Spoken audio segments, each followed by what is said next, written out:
Hop. Alors attends un petit peu, parce que là, je peux y aller. Bonjour. Nous attendons encore quelques instants avant de démarrer notre webinaire, le temps que les participants qui se sont inscrits nous rejoignent.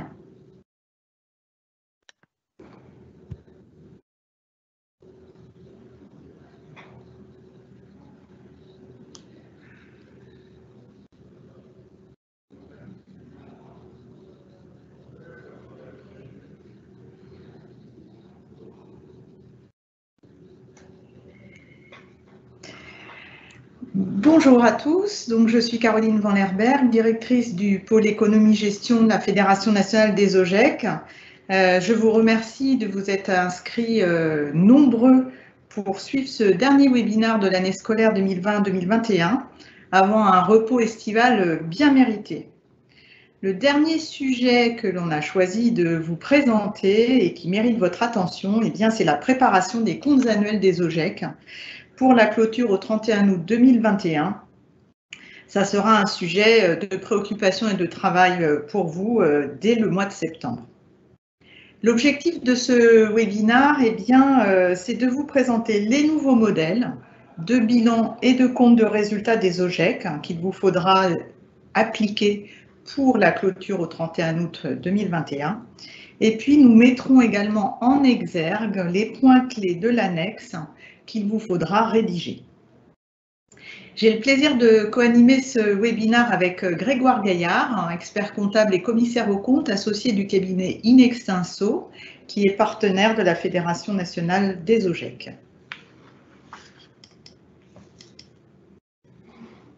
Au sommaire de ce webinaire, donc deux temps. D'abord, donc, un panorama rapide de la nouvelle présentation du bilan et du compte de résultats des entités du secteur non lucratif. Et puis, nous mettrons en évidence les spécificités pour les OGEC. L'essentiel du webinaire sera consacré à l'annexe, qui est un document essentiel qui fait partie intégrante des comptes annuels. Nous ne pourrons pas balayer toutes les rubriques de l'annexe. Nous avons fait une sélection avec, je dirais, les points qui sont nouveaux ou ceux qui méritent une attention particulière parce que du fait de la première application de la nouvelle réglementation comptable du secteur non lucratif, il faudra fournir des informations particulières. À la fin de cette présentation, nous vous réserverons un temps pour poser vos questions. Alors, vous pouvez les poser directement dans le chat et avec Grégoire Gaillard, nous y répondrons en fin de webinaire. Cette année 2020-2021, elle est importante effectivement pour les OGEC au niveau de la comptabilité et de l'information financière, puisqu'elle va être marquée à la fois par des changements de méthode comptable qui doivent être appliqués de manière rétrospective. Vous avez été formé l'année dernière, en 2020, à la nouvelle réglementation comptable et la nouvelle nomenclature comptable de l'enseignement catholique. Mais il y a aussi des changements dans le modèle des états de synthèse.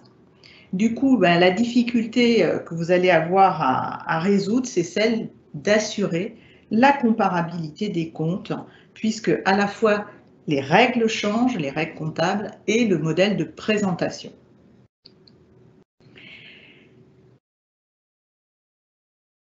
Pour répondre déjà à une question que vous ne manquerez pas de nous poser, le replay, la rediffusion de cette conférence sera disponible dès demain ou au plus tard jeudi. Vous pourrez également télécharger le support sur le site internet de la FNOGEC. Par ailleurs, pour l'ensemble de notre réseau fédératif des OGEC, vous avez l'habitude maintenant, toutes les ressources, que ce soit les modèles de bilan et de compte de résultats, les modèles du tableau de l'annexe, un guide également de rédaction de l'annexe, tous ces éléments sont disponibles dès maintenant dans le portail Evidor, dans l'application EasyGestion.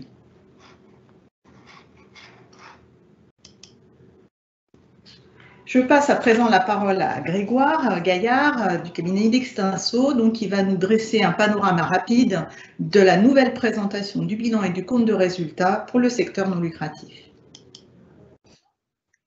Donc, bonjour à tous. J'espère que tout le monde va bien en cette fin d'année. Merci Caroline de m'avoir invité à ce webinaire. Donc effectivement, on va d'abord faire un premier point sur la présentation des comptes annuels, que sont le bilan et le compte de résultat, comme il a été dit, qui avait déjà été présenté lors de votre journée de gestion. Donc on va revenir sur l'actif qui, dans l'ensemble, n'est pas modifié, n'est pas impacté par cette réforme principalement. On va retenir deux points importants. Les prêts d'usage dits Comoda qui ne figureront plus à l'actif, donc ils vont disparaître de l'actif, et on voit apparaître deux nouvelles lignes qui sont en lien avec tout ce qui est donation temporaire et toutes les opérations à trait avec les legs et donations, et notamment ceux destinés à être cédés. Ensuite, sur le passif, donc là, c'est les principaux changements de cette réforme, et notamment ce qui avait pu être communiqué tout au long par notamment la FNOGEC, c'est cette évolution des fonds propres, et notamment avec cette notion de droit de reprise, de réserve, et c'est surtout la fin des subventions dites renouvelables, donc qui vont disparaître au profit du coup des subventions d'investissement qui sera appliquée donc du coup sur les bilans au 31 août 2021. On voit également tout ce qui est la contrepartie et en lien avec les legs et donations, donc tout ce qui est dette et legs et donations, les fonds reportés liés aux legs, et puis bien évidemment les contreparties du Comoda qui de facto disparaissent. Donc, si on poursuit sur le compte de résultat, donc également un des changements importants sur la présentation notamment du haut de compte de résultat et sur la répartition des produits, puisque vous le voyez, il y a une nouvelle répartition notamment de tout ce qui est financement public entre concours public, subventions d'exploitation, et puis tout ce qui est contribution financière. Autre point d'élément important, c'est les fonds dédiés. Auparavant, je rappelle, ces variations de fonds dédiés étaient constatées en bas de compte de résultat. Dorénavant, ils sont inscrits directement dans les opérations d'exploitation, que ce soit en produits ou en charges, suivant l'utilisation de ces fonds. Enfin, point important et qui sera à isoler, c'est le point aide financière. Donc là, c'est le cas contraire de l'ensemble d'aides qui seront versées par l'association, par l'OGEC. Enfin, dernier point du compte de résultat, on voit, vous en avez aussi discuté tout au long, c'est les contributions volontaires en nature. Elles existaient déjà. Le point important, c'est qu'elles viennent se coller au compte de résultat. Et autre élément important pour les OGEC, c'est les fameux Comoda qui dorénavant seront inscrits en contribution volontaire en nature. Et enfin, bien évidemment, un dernier point de lecture important et qu'on va retrouver là au titre de la clôture 21, c'est les reprises en résultat exceptionnel des subventions d'investissement, puisque dorénavant, elles sont reprises au compte de résultat sur les durées d'amortissement des biens qu'elles financent. Merci Grégoire pour ce rappel sur la nouvelle présentation propre au secteur non lucratif. Concernant maintenant les OGEC, donc la Fédération nationale des OGEC a donc établi un modèle de bilan et de compte de résultat qui tient compte de cette nouvelle présentation. Il y a un point particulier pour cette clôture au 31 août 2021, ça va être du fait de la première application de cette nouvelle réglementation comptable du secteur non lucratif, et pour pouvoir donner une information justement comparative, vous allez avoir un choix à effectuer entre deux types de présentations que je vais vous montrer juste après. Soit vous pouvez présenter un bilan et un compte de résultat qui comprend 3 colonnes au lieu de 2 habituellement, soit 2 jeux de comptes.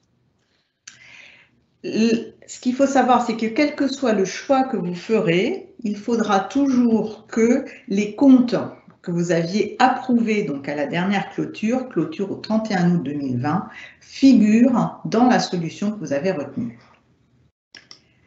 Alors, voici le modèle avec 3 colonnes. Alors, pourquoi 3 colonnes? Eh bien, donc la première, bien sûr, c'est l'exercice N, celui que vous allez clôturer au 31 août 2021, avec les nouvelles règles comptables et la nouvelle présentation.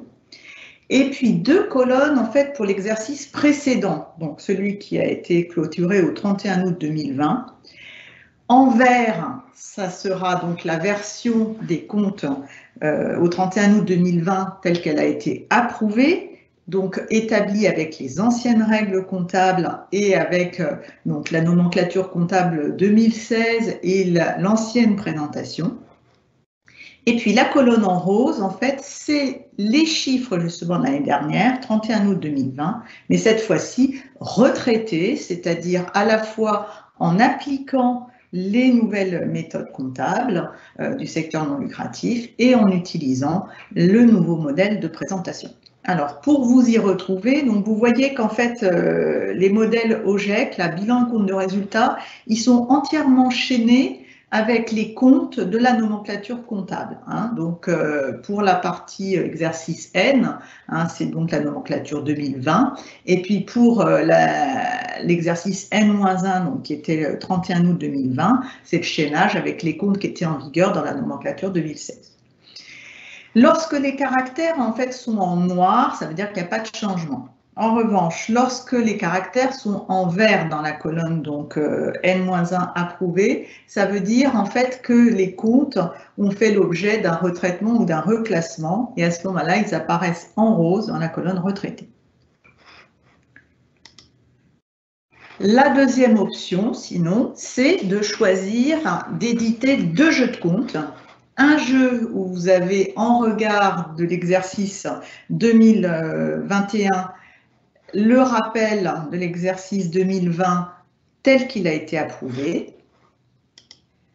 Et puis, le deuxième jeu de compte, bien sûr, c'est l'exercice que vous allez clôturer au 31 août 2020, T1, pardon, avec en regard l'exercice précédent retraité.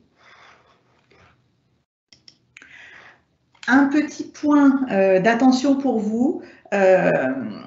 Tous ces modèles, donc avec le chaînage des comptes depuis la nomenclature comptable, peuvent sortir du coup en automatique, sauf qu'il y a un sujet qu'on ne peut pas retraiter de manière automatique, c'est celui qui concerne justement les subventions d'investissement sur biens renouvelables qui font l'objet d'un changement de méthode. Et là, en fait, vous êtes les seuls, vous, utilisateurs dans les OGEC, à savoir comment retraiter ces subventions sur subventions d'investissement sur biens renouvelables qui étaient antérieurement comptabilisées dans les comptes 1026 et 1036.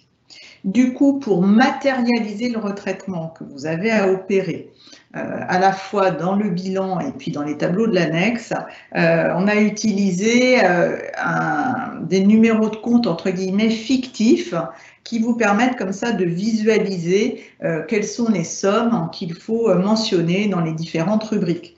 Donc, puisque vous le savez, il y a une partie des anciennes subventions d'investissement qu'il va falloir reclasser en report à nouveau, et l'autre partie qui va devoir être reclassée en subvention d'équipement entre les comptes 131 et 139.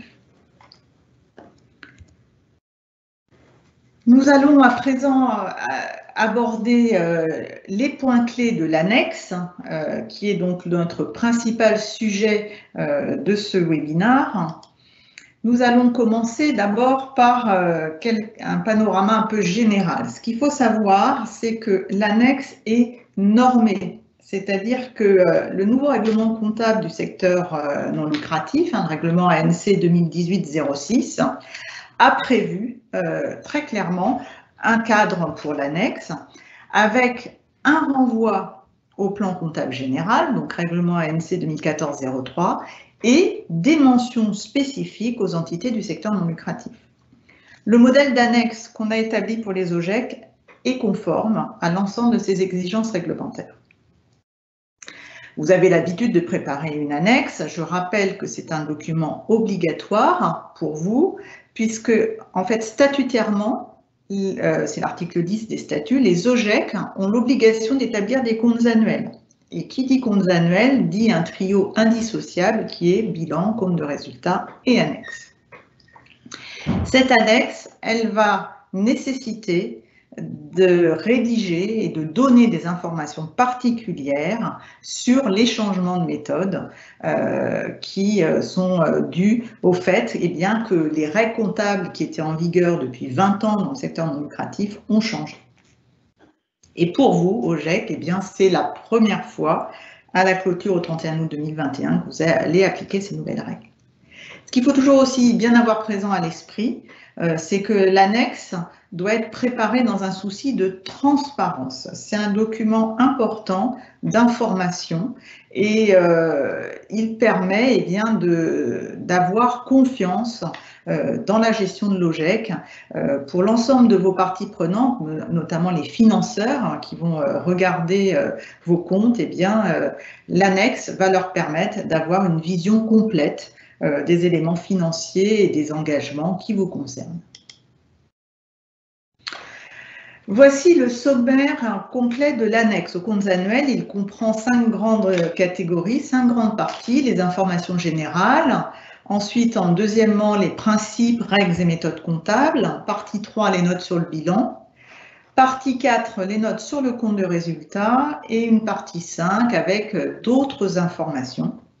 Sachant qu'au sein de ces différents articles de l'annexe viennent s'insérer des tableaux ou viennent compléter les paragraphes rédigés, donc des tableaux dont on va avoir juste après la liste.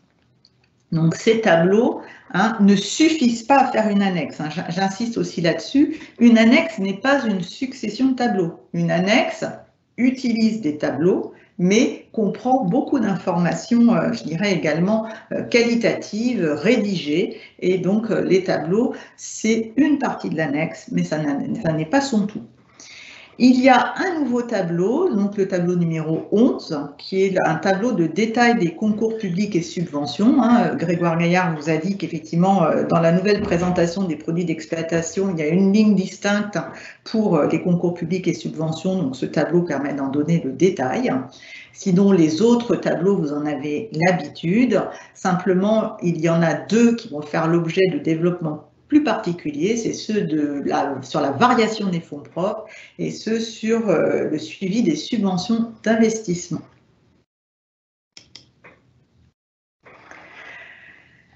Un point d'attention pour vous qui rédigez l'annexe aux comptes annuels, il faut bien garder en mémoire que dans l'annexe doivent figurer les informations d'importance significative, c'est-à-dire toutes les informations d'importance significative, mais aussi seulement celles-là.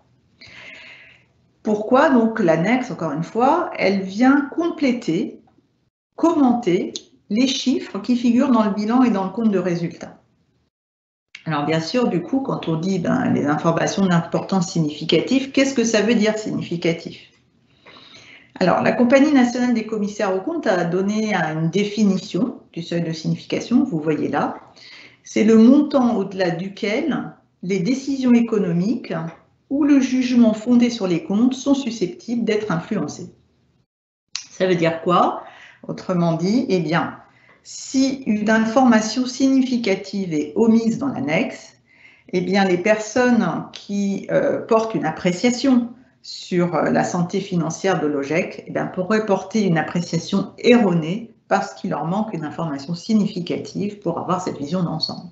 De même, la direction, la gouvernance de l'OGEC pourrait prendre des décisions inappropriées si finalement elle n'a pas la vision complète de tous les éléments significatifs. Alors, si on prend un petit exemple, donc vous voyez dans le tableau un exemple de la typologie, donc un OGEC de la typologie école, collège, lycée, avec les chiffres clés moyens qui ressortent dans Indice.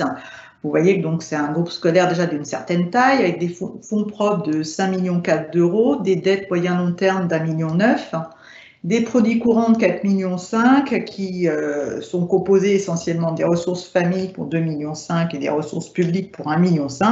Concrètement, du coup, une fois qu'on a tous ces chiffres, comment déterminer ce qui est significatif ou pas en termes de mention à mettre dans l'annexe?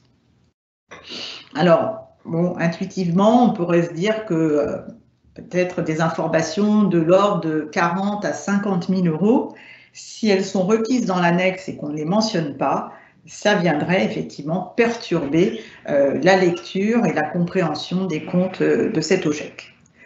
Ce qui est important à retenir, c'est ce qui est dans l'encadré rose, c'est qu'en tout état de cause, cette notion d'importance significative, c'est vraiment un point que vous, OGEC, vous avez à examiner, à dialoguer avec vos conseils, les professionnels qui sont votre expert comptable et pour ceux qui en ont, votre commissaire aux comptes, puisque ce sont eux qui sont à même de vous confirmer quelles sont les informations significatives à mettre dans l'annexe.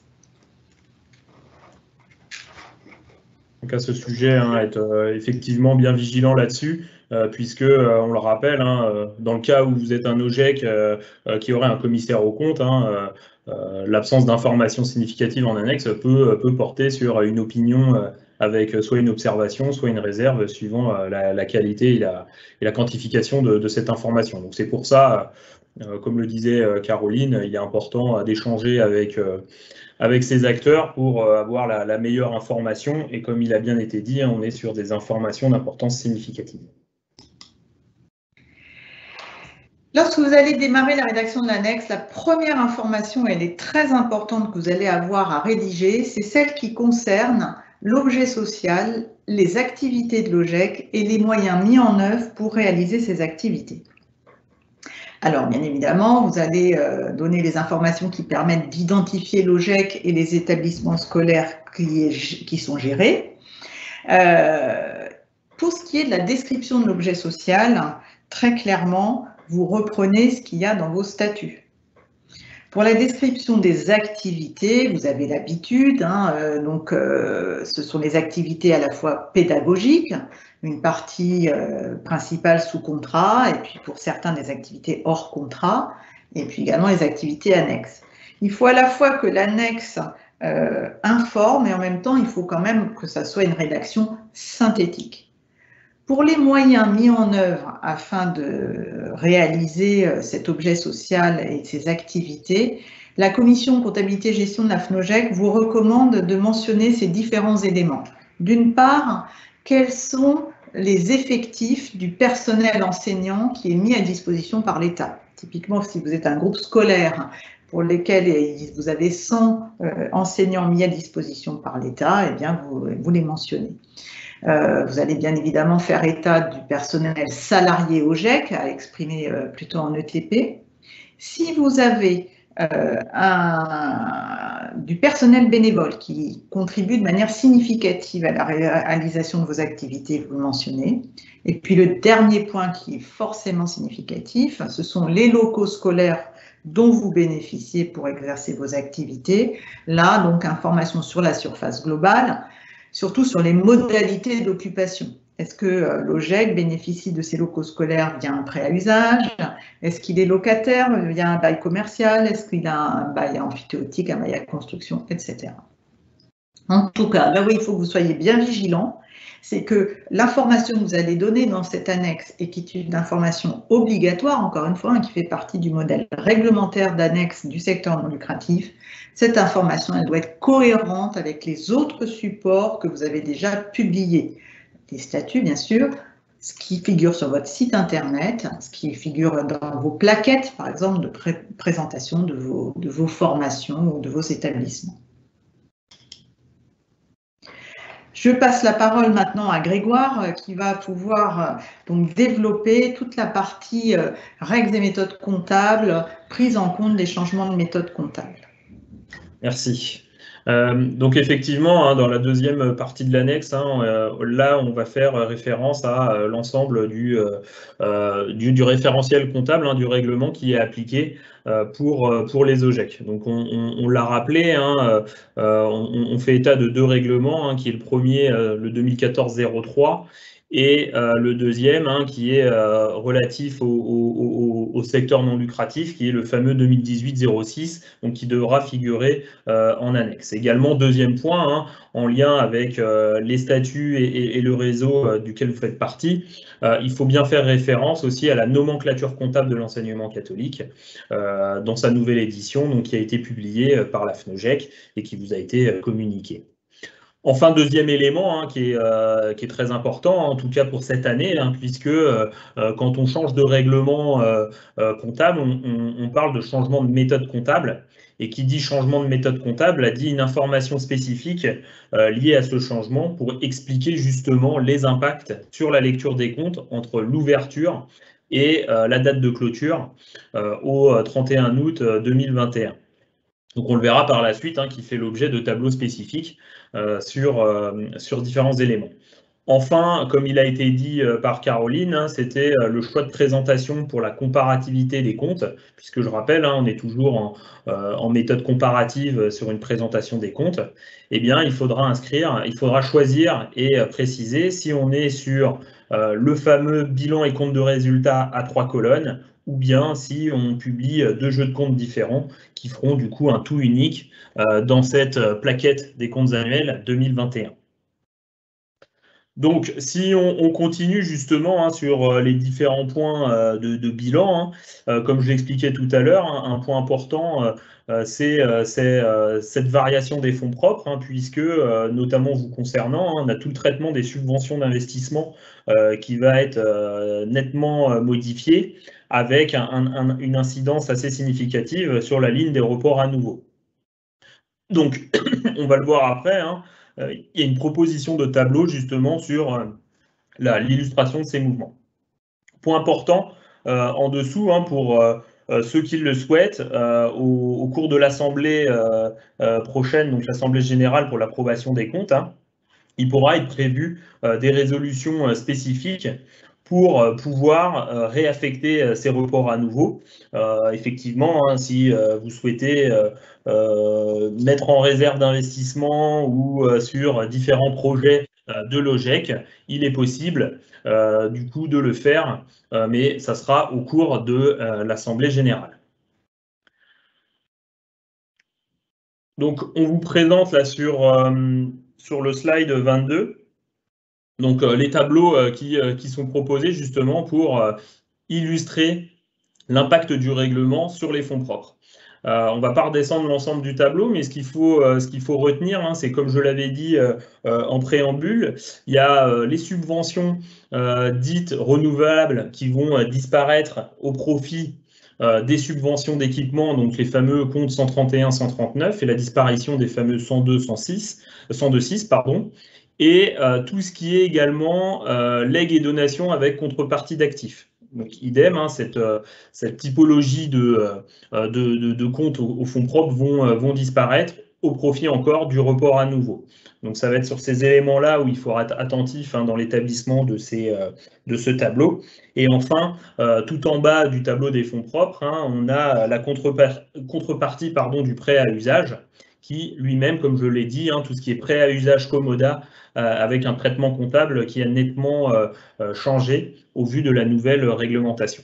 Et ensuite, la partie droite du tableau, je dirais que là, qui est un peu plus traditionnelle, puisqu'en fait, là, on reprend les éléments de variation au cours de l'exercice et pas simplement du reclassement lié au changement de plan comptable.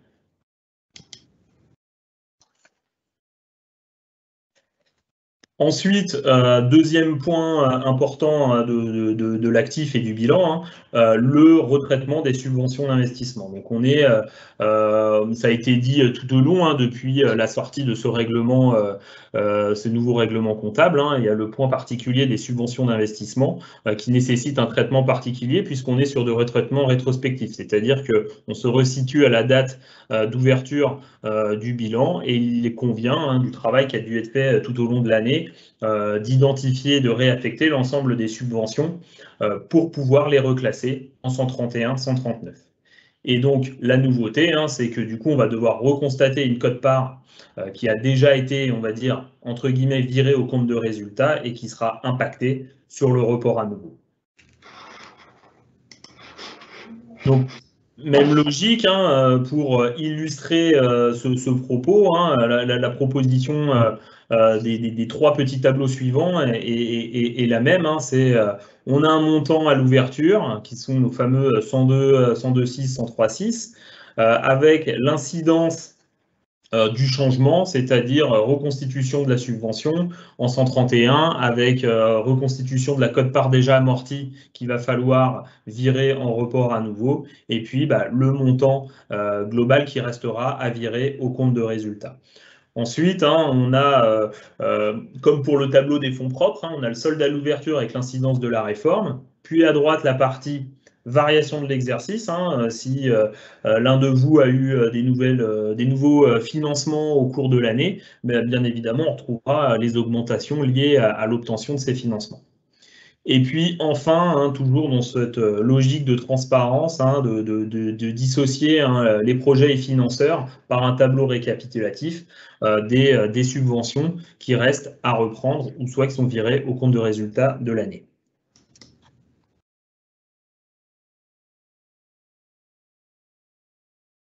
Sur la partie fonds dédiés, donc effectivement, hein, les fonds dédiés existaient déjà dans l'ancien règlement. La nouveauté, je dirais, cette année sur lequel il va falloir être attentif, c'est effectivement si vous avez obtenu des financements, on va dire entre guillemets privés, pour lequel en fait on va avoir un traitement similaire aux subventions d'investissement, mais on ne sera plus sur une ligne de subvention, mais bien sur une ligne de fonds dédiés, puisque on va appeler ces fameuses contributions financières et d'autres organismes qui seront traités dans des comptes 190. Et donc, du coup, on sera sur la même logique, hein, c'est-à-dire je finance un bien que j'amortis, et bien cette aide financière sera reprise sur la durée d'amortissement du bien qu'elle finance. Merci Grégoire. Je reprends la main donc pour la présentation des notes sur le compte de résultat. Une nouvelle note à prévoir qui va être consacrée à la méthode de comptabilisation des cotisations. Les cotisations peuvent être enregistrées soit lors de leur encaissement, soit lors de l'appel de cotisation.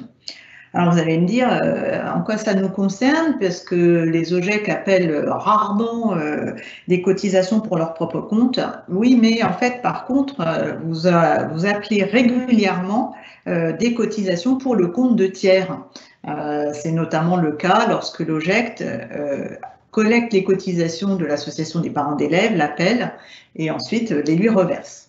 Donc là, pour mémoire, hein, il y a deux traitements comptables possibles qui sont prévus par le plan comptable général. Si l'OGEC est titulaire d'un mandat que lui a donné l'appel, donc si l'OGEC est mandataire, dans ce cas, les cotisations qu'il collecte et ensuite qu'il reverse, eh bien, ne passent pas par le compte de résultat, elles sont gérées uniquement via un compte de tiers. En revanche, si l'OGEC n'est pas titulaire d'un mandat que lui a expressément donné l'appel, à ce moment-là, l'OGEC collecte ses cotisations de l'appel en son nom et les lui reverse. La collecte de cotisations va être enregistrée en produit et le reversement en charge. Donc voilà, pensez bien à inclure ce nouveau paragraphe dans l'annexe au niveau des notes sur le compte de résultat. Autre information nouvelle aussi, en tout cas à présenter de manière détaillée dans l'annexe, c'est celle qui concerne les concours publics et les subventions. Alors, les concours publics, hein, pour mémoire, c'est une nouvelle notion hein, qui a été introduite par le règlement 2018-06 du secteur non lucratif et qui vise les financements publics à caractère obligatoire. Alors, pourquoi sont-ils obligatoires? Eh bien, parce qu'ils sont issus de l'application d'une loi ou d'un règlement, à la différence des subventions, les subventions étant des financements publics, mais à caractère facultatif.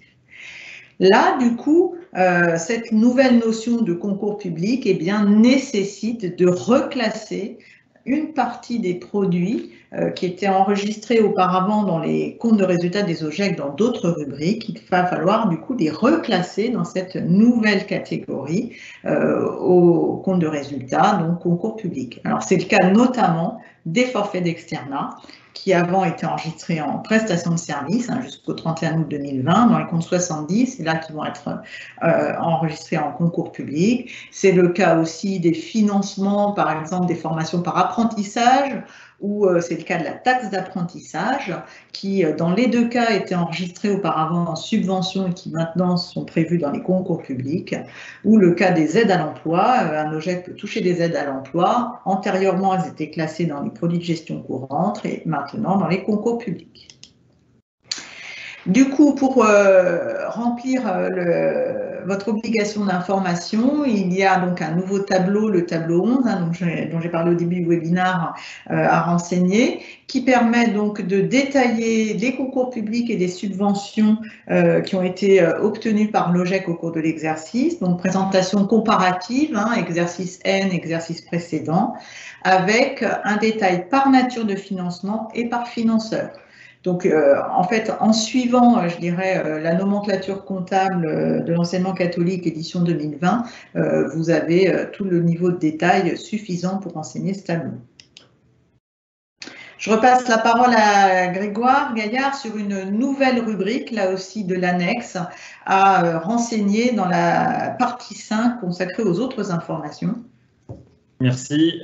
Donc effectivement, sur la dernière partie de l'annexe, sur le paragraphe 5, il y a un ensemble d'autres informations qu'il va falloir traiter dans cette annexe, et il y a un point particulier qui parle des transactions avec les contreparties. Alors derrière ces termes un peu, je dirais, succincts et un peu vagues, il faut toujours se rappeler, comme on l'a dit en introduction, l'annexe est vraiment un élément de lecture et qui apporte, je dirais, des informations supplémentaires pour pouvoir avoir la meilleure lecture et lisibilité des comptes et de la situation financière de l'OGEC. Donc, on parle bien ici toujours de l'information significative. On parle également, en fait, dans ces transactions, on va évoquer, on va inscrire tout ce qui est les transactions qui sont dites non courantes et du coup conclues à des conditions, je dirais, entre guillemets anormales, mais en tout cas pas à des conditions normales de marché. Donc derrière ces termes un peu vagues, la position en tout cas qui est retenue, c'est vraiment de faire figurer tout ce qui va être vraiment non habituel ou vraiment ce que je disais qui ne sera pas conclu à des conditions normales. On va parler par exemple à des opérations immobilières, à des cessions d'actifs importantes sur l'année. Pour les OGEC qui ont l'habitude et qui sont sous contrôle d'un commissaire aux comptes et qui je dirais, donne lecture de son rapport spécial sur les conventions réglementées, eh bien, en présence de conventions réglementées, on pourra également les trouver dans cette partie de l'annexe, donc du coup qui vient concourir à l'information. Donc encore une fois, c'est un point assez particulier de l'annexe. Si vous êtes accompagné, que ce soit expert comptable ou commissaire aux comptes, pas hésiter à échanger avec eux sur ces points, encore une fois, dans le respect du caractère significatif. Et puis, je le rappelle, ce n'est pas uniquement des éléments inscrits au bilan ou au compte des résultats, ça peut être également des engagements qui peuvent être donnés par l'OGEC auprès d'autres structures, qui soient du réseau ou ailleurs. Donc là, c'est un point je dirais un peu spécifique qu'il va falloir, je dirais, encadrer et suivre pour l'établissement de l'annexe. Dernier point de la présentation, et ensuite on va répondre aux questions que vous avez bien voulu nous poser dans le chat. Le dernier point d'attention pour vous, c'est donc l'information à donner sur les contributions volontaires en nature. Alors, juste le changement qu'il faut bien avoir en tête, c'est que le principe posé par la nouvelle réglementation comptable du secteur non lucratif, c'est que les contributions volontaires en nature doivent être comptabilisées lorsqu'elles sont significatives. Donc, comptabilisation par les comptes spéciaux de classe 8 et présentation donc juste en dessous du compte de résultat, comme vous l'a montré tout à l'heure Grégoire Gaillard, avec donc la présentation juste en dessous du compte de résultat. Alors, l'information qu'il y a à donner sur ces contributions volontaires, eh bien voilà, c'est la nature, la typologie, et puis voilà comment vous les recensez, comment vous les quantifiez, comment vous les valorisez. Un point d'attention pour tous ceux qui bénéficient d'un prêt à usage, donc ancien nom Commoda. Là, très clairement, c'est une information forcément significative. Donc, un commoda fera toujours l'objet d'une mention dans l'annexe dans les contributions volontaires en nature. Il faut indiquer voilà, quels sont les biens qui font l'objet de ce prêt à usage, depuis quand, si jamais il y a une durée qui est mise, vous la mentionnez. Et pour valoriser ce prêt à usage, donc la commission comptable de la FNOGEC vous recommande d'utiliser la méthode de l'équivalent loyer que je vous ai remis dans l'encadré à droite. Pour mémoire, l'équivalent loyer permet d'approcher le coût économique de mise à disposition de locaux. J'attire l'attention sur le fait que l'équivalent loyer repose sur une valeur de reconstruction à neuf. Tous les locaux de l'enseignement catholique qui font l'objet de prêts à usage ne sont pas neufs. Et le taux de 4% appliqué à cette valeur de reconstruction à neuf est là pour en fait prendre en compte à la fois le coût annuel d'amortissement, de gros entretiens et le coût financier. Nous allons donc maintenant prendre les questions que vous avez bien voulu nous poser. Alors, une première question, Grégoire. On nous demande si, pour les transactions avec les contreparties, est-ce que c'est l'équivalent des conventions réglementées? Oui, alors comme je l'ai dit, c'est effectivement, il y a une partie qui est liée aux conventions réglementées, mais pas que. L'idée étant vraiment d'y mettre les opérations un peu inhabituelles, puisque je le rappelle, la convention réglementée, c'est quand il y a, je dirais, un membre, ou en tout cas un mandataire qui a d'autres mandats dans d'autres structures pour lesquelles il existerait des opérations au sein de l'OGEC. Mais ça peut être également, comme je le disais, sur des cessions d'actifs assez importantes. On parlait de l'immobilier au sein du groupe scolaire ou au sein de l'établissement, qui se fait pas forcément avec des membres liés, qui conviendra de mentionner dans le rapport, enfin, en tout cas dans l'annexe. Alors, deuxième question que je vais prendre, on nous dit l'OGEC est mandataire de l'APEL, est-ce que ça veut dire qu'il y a une convention entre l'OGEC et l'APEL? Oui, c'est ça, c'est-à-dire qu'il y a d'ailleurs un modèle type de convention de mandat entre OGEC et APEL qui est disponible sur le site de la FNOGEC. Alors, on nous dit qu'on ne trouve pas le chemin des modèles de documents dans EasyGestion. Pouvez-vous nous transmettre le line plus détaillé? Donc, effectivement, on vous le donnera, mais c'est dans l'espace documentaire, espace documentation du portail Isidore, dans la rubrique EasyGestion. Alors, autre question, on nous demande si le fait de présenter 2 jeux de compte ou de présenter 3 colonnes, est-ce que c'est obligatoire? Donc oui, il faut que vous optiez pour l'une ou l'autre de ces solutions de manière à pouvoir donner une information comparative, entre guillemets, pro forma, c'est-à-dire qu'est-ce qu'auraient donné les comptes de l'année précédente au 31 août 2020, comment ils se seraient établis si on les avait donc retraités en appliquant les nouvelles règles et la nouvelle méthode de présentation. Mais c'est que pour cette année, c'est la première année d'application de la nouvelle réglementation comptable qui est un peu compliquée. À partir de la clôture suivante, au 31 août 2022, on reviendra sur un schéma classique de présentation des comptes avec un bilan, un compte de résultat et uniquement sur 2 colonnes, N, N-1. Alors, qu'est-ce qu'on a encore comme question? Je remonte les questions. Auprès de qui dépose-t-on les documents de synthèse? Alors, on ne dépose pas forcément les documents de synthèse. En fait, ça dépend si on a une obligation de publication ou pas, mais enfin, ça n'est pas le cas de tous les OGEC. Ce sont des documents obligatoires qui vont être soumis à l'approbation de l'Assemblée générale. Voilà. Mais je ne sais pas si Grégoire, vous souhaitez préciser quelque chose? Non, pas plus de précision. Effectivement, si on entend par document de synthèse les comptes annuels, c'est-à-dire bilan, compte de résultats annexes, effectivement, si vous rentrez dans les cas d'obligation de publication des comptes, alors ils devront être publiés au journal officiel. Donc, mais effectivement, s'il n'y a pas d'obligation, il n'y a pas d'obligation de les publier. Et pour ceux et celles qui auront l'obligation et qui plus est ont un commissaire aux comptes, on rappelle que le rapport doit être également publié. Et autre rappel, dorénavant, c'est un service qui est gratuit. À un moment donné, c'était payant une cinquantaine d'euros, il me semble, pour publier. Maintenant, vous pouvez le faire en ligne directement sur le site du journal officiel.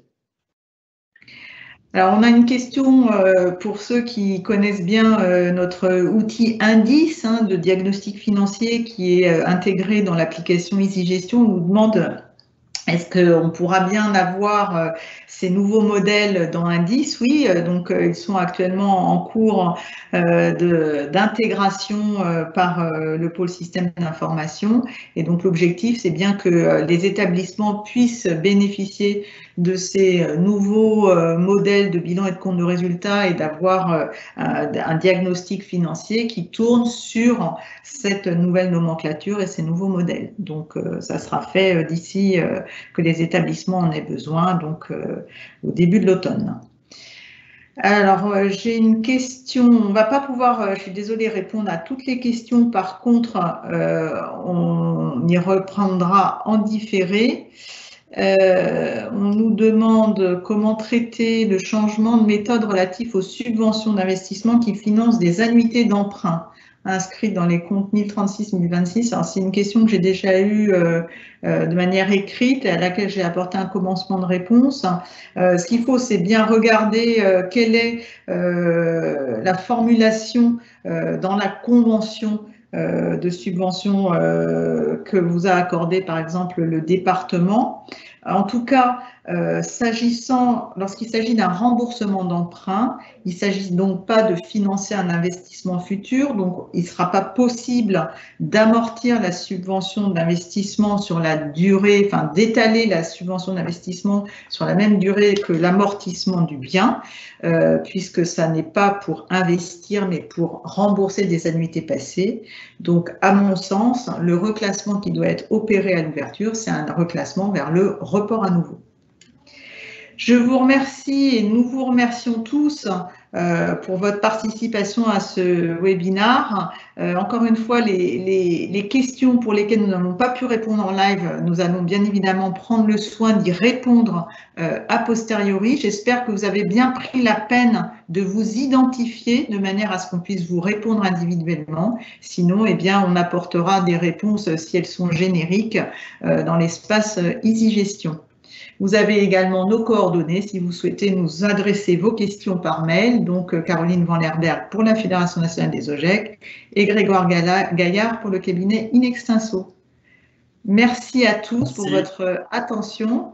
Bon courage pour la mise en œuvre de la clôture au 31 août 2021 et surtout bonnes vacances à tous. À bientôt. Au revoir.